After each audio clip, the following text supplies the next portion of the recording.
ಮಹಿಳೆಯರ ಮೀಸಲಾತಿಯನ್ನು ಮತ್ತು ವಿಶೇಷವಾಗಿ ಕಾಂಗ್ರೆಸ್ ಪಕ್ಷ ಮತ್ತು ಇತರ ಪಕ್ಷಗಳು ಸೋಲಿಸಿದರೆ ಮಹಿಳೆಯರಿಗೆ ಮೀಸಲಾತಿಯನ್ನು ಕೊಡಬಾರ್ದು, ಬರೀ ತೋರಿಕೆ ಮಾತುಗಳನ್ನು ಹೇಳ್ತಾ ಅನುಷ್ಠಾನ ಅಂತ ಮಾಡಕ್ ಬಂದಾಗ ಅವರು ನಿಜವಾದ ಅಸಲಿ ಯೋಚನೆಗಳು, ಅವರ ನಿಲುವುಗಳು ವ್ಯಕ್ತವಾಗಿರುವಂಥದ್ದು ನಾವೆಲ್ಲ ನೋಡಿದ್ದೀವಿ. ಹಾಗಾಗಿ ವಿಚಾರದಲ್ಲಿ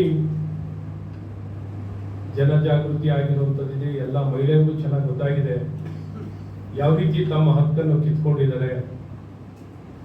ಮೀಸಲಾತಿ ವಿರೋಧವಾಗಿ ಇದ್ದಾರೆ ಅನ್ನೋದು ಬಹಳ ಸ್ಪಷ್ಟವಾಗಿ ಇವತ್ತು ವ್ಯಕ್ತವಾಗಿರೋದು. ಮಸೂದೆಗೆ ವಿರೋಧವಾಗಿರೋದು ಒಂದು ಭಾಗವಾದರೆ ಇವು ಮೀಸಲಾತಿಗೆ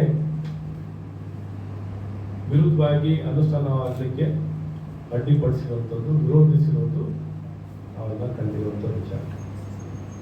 ಇವತ್ತು ಈ ದಿಕ್ಕಲ್ಲಿ ಏನೇನೋ ಕಾರಣ ಕೊಡ್ತಾ ಬರ್ತಾರೆ, ಏನೇನೋ ಕಾರಣ, ಪ್ರಪೋರ್ಷನೇಟ್ ರೆಪ್ರೆಸೆಂಟೇಷನ್ ಸಿಗಲ್ಲ, ರೆಪ್ರೆಸೆಂಟೇಷನ್ ಕಮ್ಮಿ ಆಗಿಬಿಡುತ್ತೆ, ದಕ್ಷಿಣ ಭಾರತಕ್ಕೆ ಕರ್ನಾಟಕಕ್ಕೆ ರೆಪ್ರೆಸೆಂಟೇಷನ್ ಕಮ್ಮಿ ಆಗುತ್ತೆ ಅನ್ನುವಂಥ ಕಾರಣಗಳನ್ನ ಇಲ್ಲಿನ ನಾಯಕರುಗಳು, ರಾಷ್ಟ್ರ ಮಟ್ಟದಲ್ಲೂ ನಾಯಕರುಗಳು ಮಾತಾಡುವಂಥದ್ದು ನಾನು ಕೇಳಿ.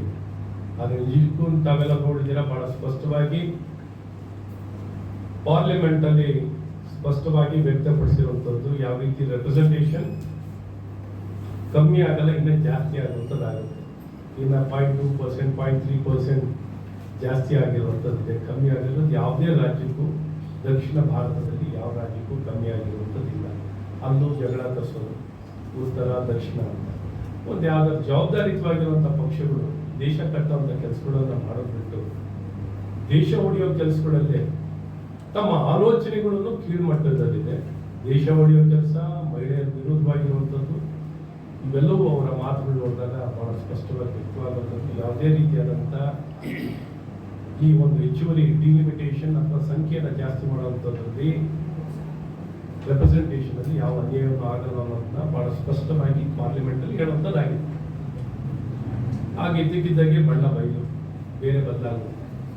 ಏನು ಅರ್ಜೆಂಟ್, ಏನು ಯಾಕೆ ಅರ್ಜೆಂಟು? ಅದು ಮಹಿಳಾ ಮೀಸಲಾತಿ ಬಿಲ್ ಅಂತಂದಿದ್ವಿ, ಆದರೆ ಅನುಷ್ಠಾನ ಮಾಡಬೇಕಲ್ಲ, ಅನುಷ್ಠಾನವನ್ನು ಮಾಡುವಂಥದ್ದಾಗಬೇಕು. 71ರ ಒಂದು ಸೆನ್ಸಸ್ ಆಧಾರಿತವಾಗಿ ಇದುವರೆಗೂ ಡಿಲಿಮಿಟೇಷನ್ ಮಾಡಿರುವಂಥದ್ದು ಅಥವಾ ವಿಂಗಡಣೆ ಆಗ್ತಿರುವಂಥದ್ದು ಹಳೆ 71ರ ಒಂದು ಸಂಖ್ಯೆ ಮೇಲೆ ಇವತ್ತು 550ಕ್ಕೆ ಪಾರ್ಲಿಮೆಂಟಿನ ಸಂಖ್ಯೆ ನಿಗದಿ ಆಗಿರುವಂಥದ್ದು ಇದೆ. ಆದರೆ ಕಾಲ ಬದಲಾಗಿದೆ.